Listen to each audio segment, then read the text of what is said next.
ఎమ్మెల్యేల కేసుపై హైకోర్టులో విచారణ జరిగింది.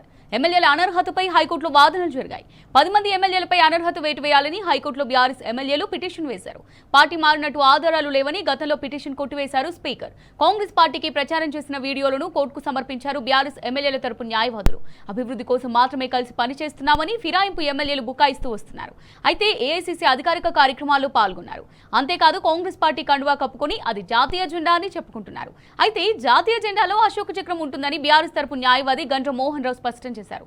దాంతో ఎమ్మెల్యేల అనర్హత పిటిషన్పై తీర్పును వచ్చే నెల 16కు రిజర్వ్ చేసింది హైకోర్టు.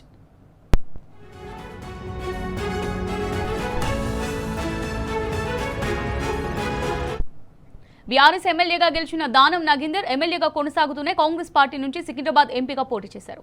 పార్టీ సభ్యత్వం లేని వ్యక్తులకు టికెట్ ఇవ్వరని అడ్వకేట్ గండ్ర మోహన్ రావు హైకోర్టుకు వివరించారు. ప్రధాన పత్రికలు, టీవీ ఛానల్స్ లో వచ్చిన కథనాలను కూడా బీఆర్ఎస్ న్యాయవాదులు కోర్టుకు సమర్పించారు. వాదనలు విన్న హైకోర్టు సెప్టెంబర్ 16న తీర్పు చెప్తామని ప్రకటించింది.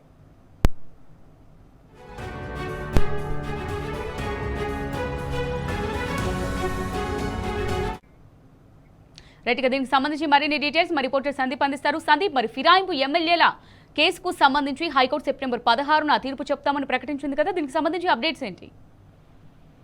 ఇప్పటికే ఈ కేసుకు సంబంధించి గత కొద్ది రోజులుగా హైకోర్టులో వాదనలు కొనసాగుతున్నాయి. అంతకుముందు బీఆర్ఎస్ పార్టీ ఎమ్మెల్యేలంతా కూడా స్పీకర్కు ఫిర్యాదు చేశారు. ఎందుకంటే మొదట పార్టీ మారినటువంటి 10 మంది ఎమ్మెల్యేలకు సంబంధించి ఎప్పుడైనా కూడా కోర్టు ముందు సహజంగానే స్పీకర్ ముందు ఫిర్యాదు చేయాలి. స్పీకర్ కూడా దీన్ని తీసుకున్నారు. అయితే ట్రైబ్యునల్ వారు విచారణ కూడా చేపట్టారు. అయితే సరైన ఆధారాలు సమర్పించలేదు. పార్టీ మారినట్టు కూడా ఎటువంటి పూర్తి ఆధారాలు లేనందున ఖచ్చితంగా ఇది కేసు చెల్లుబాటు కాదు, వాళ్ళు పార్టీ మారలేదంటూ స్పీకర్ ఒక క్లీన్ చిట్ ఇచ్చారు. ఈ క్రమంలో వీళ్ళంతా 10 మంది బీఆర్ఎస్ పార్టీకి సంబంధించినటువంటి ఇటు ఎమ్మెల్యేలు ప్రస్తుతం కొరట్ల ఎమ్మెల్యే కలవకుర్ల సంజయ్, అలాగే ఇటు మరొక 2 పిటిషన్లు సంజయ్ కుమార్, అలాగే ఏపీ వివేకానంద, పల్లా రాజేశ్వర రెడ్డి గారు, సిఎస్ చింతా ప్రభాకర్, పాడి కౌశిక్ రెడ్డి, జగదీష్ రెడ్డి గారు వీళ్ళంతా కూడా వరుసగా 10 పిటిషన్లు దాఖలు చేశారు. ఈ క్రమంలో ఇది విచారణ కొనసాగుతూ వస్తోంది. దానం నాగేందర్ కాంగ్రెస్ పార్టీ నుంచి బీఆర్ఎస్ నుంచి ఎమ్మెల్యేగా ఖైరతాబాద్ నుంచి పోటీ చేసి గెలిచిన తర్వాత మళ్ళీ కాంగ్రెస్ పార్టీ నుంచి ఆయన ఎంపీగా పోటీ చేశారు, టికెట్ పొందారు.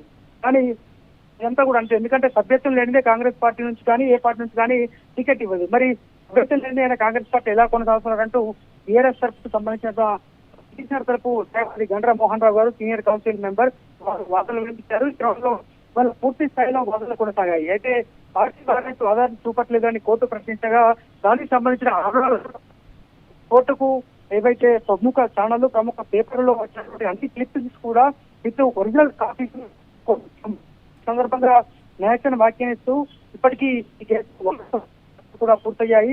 పార్టీ మారిన 10 మంది ఎమ్మెల్యేలకు సంబంధించినటువంటి తుది తీర్పును సెప్టెంబర్ 16 అంటే 2 వారాలకు వాయిదా వేస్తూ ఈ సందర్భంగా న్యాయస్థానం చెప్పి సెప్టెంబర్ 16 ఈ అనర్హత వేటుకు సంబంధించి 10 మంది పార్టీ మారినటువంటి ఎమ్మెల్యేలు ఇప్పుడు సంజయ్ కుమార్, మిగతా మొత్తం 7 10 మంది తుది తీర్పు వచ్చే నెల 16వ తేదీ న్యాయస్థానం తీర్పు వెల్లడించింది. ఈ సందర్భంగా కూడా చేసింది. అంటే కేవలం క్లిప్పింగ్సే కాకుండా టీవీ వచ్చిన వార్తలుగా కూడా ఇంకేమైనా ఆధారాలు ఉన్నాయని కూడా గతంలో ఏఐసీసీ సమావేశంలో, అంటే ఏఐసీసీ అంటే అధికారికంగా all India Congress party committee సమావేశం, అందులో మల్లికార్జున ఖర్గే కావచ్చు, ఈపీసీసీ నుంచి వచ్చినటువంటి అధ్యక్షుడు కావచ్చు, వీళ్ళంతా హాజరయ్యారు. దానికి అధికారికంగా వీళ్ళు పార్టీ కండువా కప్పుకొని మరీ హాజరయ్యారు. అయితే ఈ ఎమ్మెల్యేలు మాత్రం పార్టీ ఫిరాయింపు ఎమ్మెల్యేలు ఇది పార్టీ కండువా కాదు, కేవలం ఇది జాతీయ జెండాగానే చెప్తారు. అంటే తరపు న్యాయవాది పార్టీ కండువా అయితే ఖచ్చితంగా కూడా అందులో అశోక చక్ర ఉంటుంది. మరి ఇక్కడ ఎందుకు లేదనేటువంటి ప్రశ్నలు లేవనెత్తారు. మొత్తానికి వాదోపవాదాలు సుదీర్ఘంగా దాదాపు 3 గంటల పాటు కొనసాగాయి. కోర్టు తన నిర్ణయాన్ని సెప్టెంబర్ 16కు ఈ పార్టీ ఒక ఆవేదన